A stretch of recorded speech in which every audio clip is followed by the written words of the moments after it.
Բարև ձեզ հարգելի ագնտիրներ, հայրենիք լրատվական գեցոնեն գհաղորդենք լուրերը։ Արցախը ընդրական խաղակարգի վերածվեցավ Նիկոլ Փաշինյանին կողմէ ազգային ժողովին մեջ, որուն ամյոնեն անփորձեց աղապեգել հայաստանցի ընտրողները, զգուշացնելով, թե խորհրդարանական ընտրություններուն հայ ժողովուրդը ընտրություն պետք է գդարե Ղարաբաղյան շարժումը շարունակելու իմաստով։ Փաշինյան հայտարարեց, որ քաղաքական բոլոր ուժերը գսեն, թե պիտի շարունակեն Ղարաբաղյան շարժումը, իսկ քաղաքացիական պայմանագիրը միակն է, որ որոշած է, թե Ղարաբաղյան շարժումը պիտի չշարունակի։ Սակայն իրականությունն այն է, թե քաղաքական ոչ մեկ ուժ հայտարարած է, որ պիտի շարունակի Արցախյան շարժումը, այլ առաջնահերթ է արցախցիներուն հայրենիք վերադարձի իրավունքի ճանաչումը, ապա անոնց Արցախ ապահով վերադարձի երաշխավորությունը։ Փաշինյան սակայն ներկայիս կչանա ընդդիմությունը ներկայացնել պատերազմի կողմնակիցը, ընտրողները պատերազմի վտանգով սպառնալով։ Փաշինյան նաև հայտարարեց, որ կհրաժարի պատմական արտարությունը վերականգնելու օրակարգեն։ Պատմական արտարություն է հայոց ցեղասպանության ճանաչումը, բռնագրավված հայրենիքի ազատագրումը։ Խորհրդարանական ընդդիմությունը ազան կնչեցուց, որ Նիկոլ Փաշինյան կբռնանա ժողովրդին ազատ ընտրության կամքին վրա, շանտաժի միջոցով փորձելով ստիպել քաղաքացիներուն, որ 7 հունիսին իրեն կվերարգեն, բնդելով, որ հակառակ բարակային պատերազմ պիտի բռնգի։ Հայաստան խմբակցության քարտուղար Արձվիկ Մինասյանի համոզմամբ Փաշինյանի այն հայտարարությունը, թե սեպտեմբերին աղետալի պատերազմ պիտի բռնգի, քրեական հանցագործություն է, որ քրեականորեն պատժելի արարք է։ Ան նաև նշեց, որ ընդհանուր դատախազությունը բարտավոր է վարույթ հարուցել քրեական օրենսգիրքի 421-րդ հոդվածին հիմամբ։ Մինասյան չբացառեց, որ իրենք կրնան դիմել իրավաբան մարմիններուն, եթե ընդհանուր դատախազությունը քայլերու չձեռնարկե։ Նիկոլ Փաշինյան սուր քննադատություններու տիրախ դարձավ, որովհետև Արցախցի գին մի եւ անոր մանչուկը անվանեց փախածներ, մատտապահարելով եւ Արցախցի մայրը սաստելով։ Արցախյան առաջին ազդամարտին ընթացքին նահատակված դաշնակցական հրամանատար Մերուժան Մոսյանի աղջկան Արմինե Մոսյանի հետ մետրոյի մեջ իր ունեցած զրույցին ընթացքին Փաշինյան դրսևորեց արցախայության նկատմամբ ահավոր ադելություն, ինչ որ քննադատություններու մեծ ալիքմը բարձրացուց դեսերիզին հրապարակում են ժամեր ետք։ Ավելի ուշ Փաշինյան ներողություն խնդրեց, սակայն ամեն ոք անոր այս արարքը համարեց նախընտրական քայլը։ Փաշինյանի ադելության խոսքը դատապարտվեցավ Արցախի ազգային ժողովի պատգամավորական խմբակցություններուն կողմէ, որոնք շեշտեցին, թե արցախայության վերադարձի իրավունքը սակարկելի չէ։ Ազգային ժողովի նախագահ քվեական Ալեն Սիմոնյանի համար Արցախ չկա, այլ Լեռնային Ղարաբաղ, որ կպատկանի Ադրբեջանի։ Քվեական իշխանություններուն հակաարցախյան քաղաքականության դրսևորման ներկայացուցիչները մինը լալով անլրացրողներուն հարցվավ, թե ինչու Արցախ կգոչեն Լեռնային Ղարաբաղը, որ Ադրբեջանի կպատկանի։ Անցույց տվավ քվեականներուն գուրցկերուն վրա ամրացված, այսպես կոչված իրական Հայաստանի կարդեսին գրծկանշանը եւ նշեց, որ երբ Արցախ կգոչեն Լեռնային Ղարաբաղը, ուրեմն պետք չէ վադզգան, որ ադրբեջանցիներն ալ Սևանը Գոլճա կգոչեն։ Այսպիսով Սիմոնյան հավասարեցուց հայկական տարածքներու նկատմամբ օրինական պահանջի իրավունքն ու Ադրբեջանի բռնագրավման քաղաքականությունը։ Մինչ Նիկոլ Փաշինյան կճանապոխել Հայաստանի սահմանադրությունը անկախության հռչակագրին հողումը չնչելու համար, անտին Ադրբեջան ոչինչ կկատարե եւ կշարունակե պահել երկրի սահմանադրությունը, ուր գա հղում Ադրբեջանի առաջին հանրապետության, որ իր ինքնիշխանությունը հայտարարած է Հայաստանի ներկա ինքնիշխան տարածքներու շուրջ 60 առ 100-ին վրա։ Այս իրականության նախապես անդրադարձած են արտաքին գործոս նախարար Արարատ Միրզոյան եւ ազգային ժողովի նախագահ Ալեն Սիմոնյան, որոնք սակայն ներկայիս քար լրություն կբահեն այս հարցին շուրջ։ Միրզոյան անցյալ տարի Անտալիո մեջ հայտարարած էր, որ իրենք եւս մտահոգություն ունին Ադրբեջանի սահմանադրության վերաբերյալ։ Իսկ Ալեն Սիմոնյան նշած էր, որ Ադրբեջանի սահմանադրության մեջ կան դրույթներ, որոնք պետք է փոխվին։ Հայաստանի գործող սահմանադրության մեջ հղում կա անկախության հռչակագրին, ուր բացի Արցախի առնչվող հատվածեն նաև կա հայոց ցեղասպանության հարցը, ըստ որուն Հայաստանի Հանրապետությունը սադար կգանքնի հայոց ցեղասպանության միջազգային ճանաչման գործին։ Ալիև կպահանջի, որ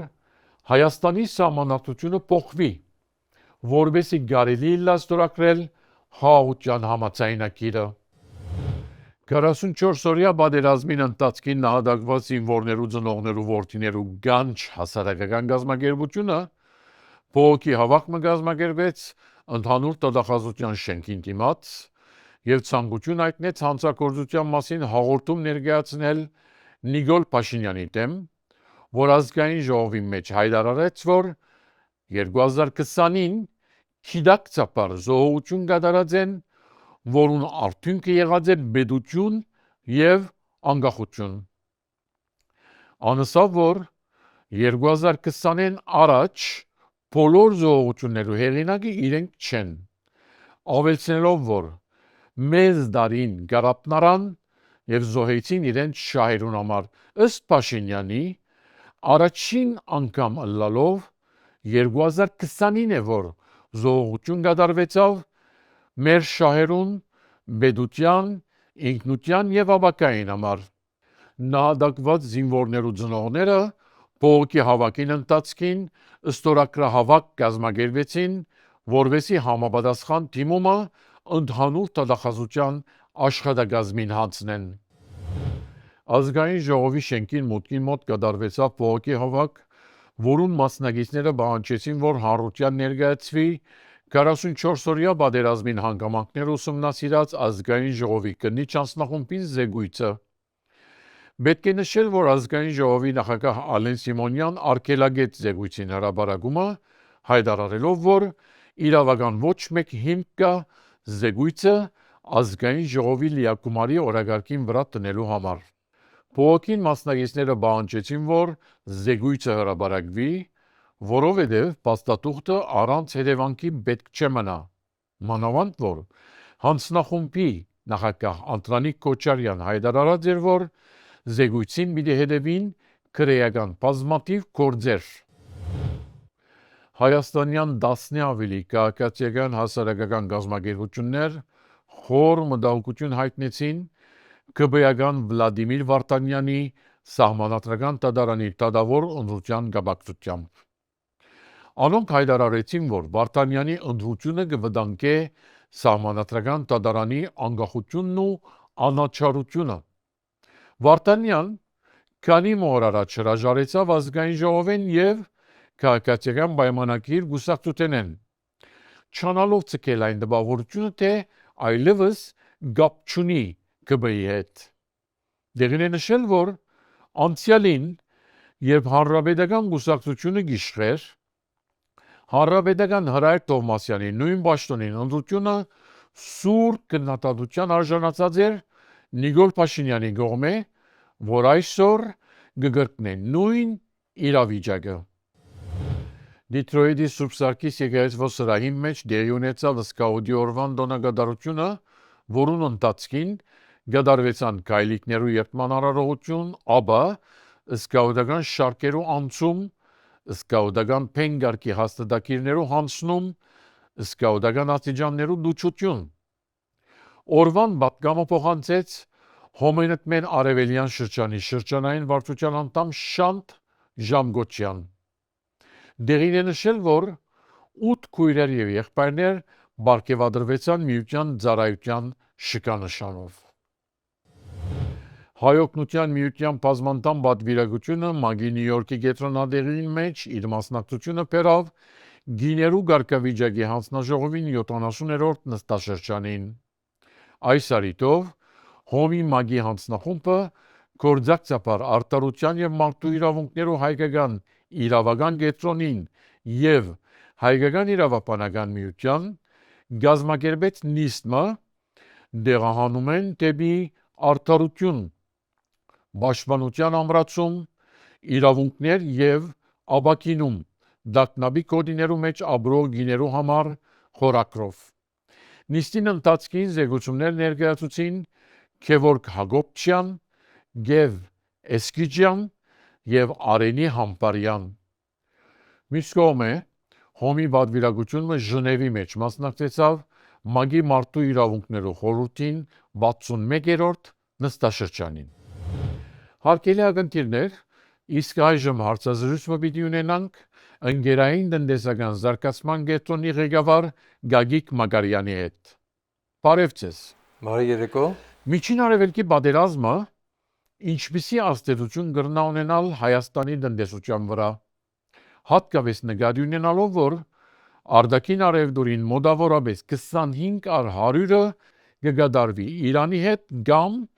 իրանյան տարածքով։ Այո։ Իրանը մեր համար շատ կարևոր գործընկեր է, մեր արտաքին առևտուրը Իրանի հետ կազմում է մոտավորապես $760 միլիոն, եւ դրա մեջ հատկապես կարևորվում են ոչ թե այն մասը, որ մենք գազ ենք ստանում եւ դրա դիմաց արտադրում ենք էլեկտրաէներգիա եւ փոխանակման ձևով տրամադրում ենք, այլ հատկապես այն մյուս ապրանքները, որոնք որ շատ կարևոր են Հայաստանի տնտեսության համար։ Ես կուզեի դրանք բաժանել 3 խմբերի։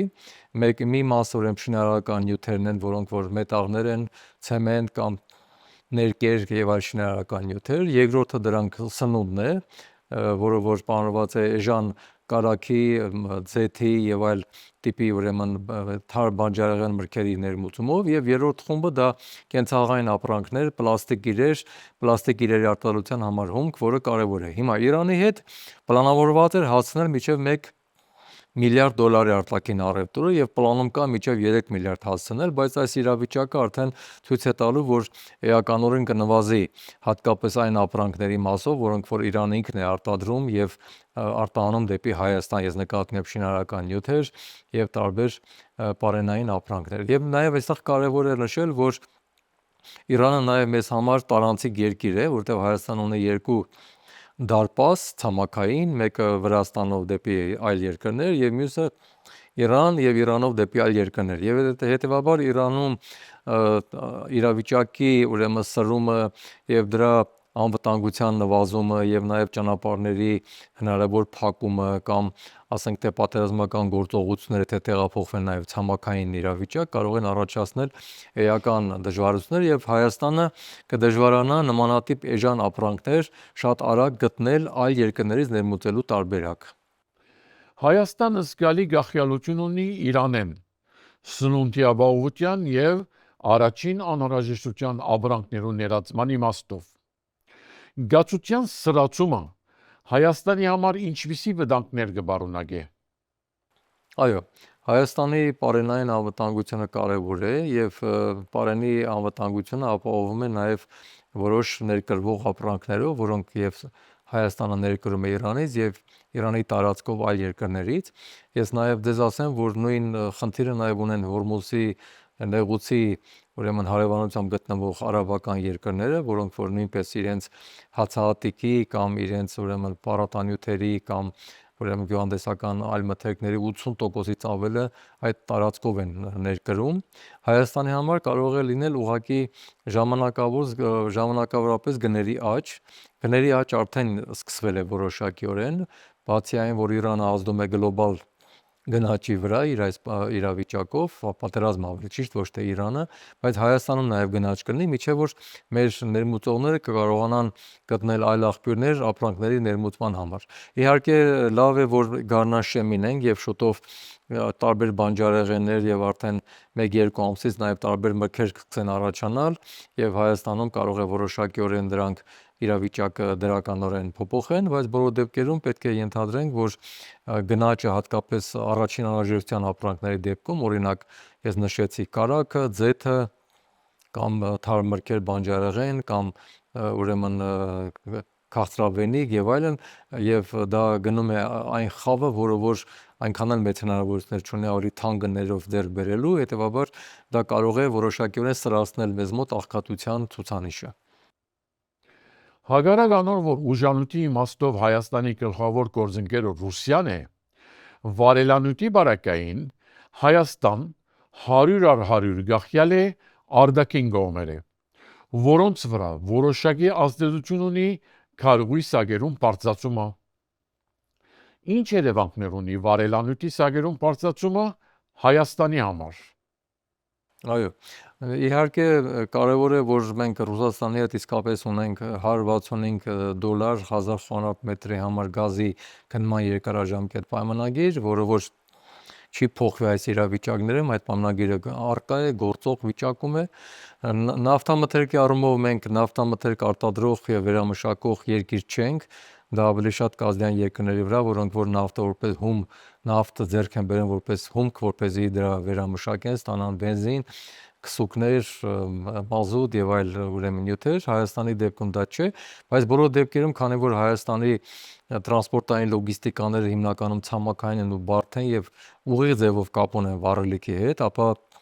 վառելիքի թանկացումը անպայման կբերի տրանսպորտային գների որոշակի թանկացման, բացի դրանից էլ հաշվի առնենք, որ ելի նույն կերպ, քանի որ մենք գարնաշեմին ենք եւ շատ գյուղատնտեսական աշխատանքներ արդեն պետք է սկսվեն եւ կատարվեն, եւ դից վառելիքի կամ այլ վառելիքների թանկացումները ուղիղ ձևով կարող են ազդել նաեւ գյուղատնտեսական աշխատանքների թանկացման վրա։ Հետեւաբար Հայաստանում էլ քանի որ պայստավորված չի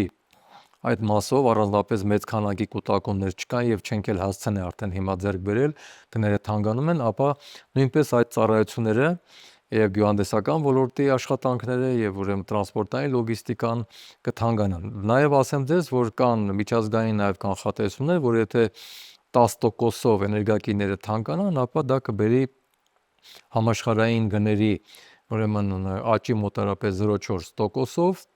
եւ նաեւ կբերի համաշխարհային համախառն ներքին արդյունքի նվազման միջև 0.2%-ի չափով։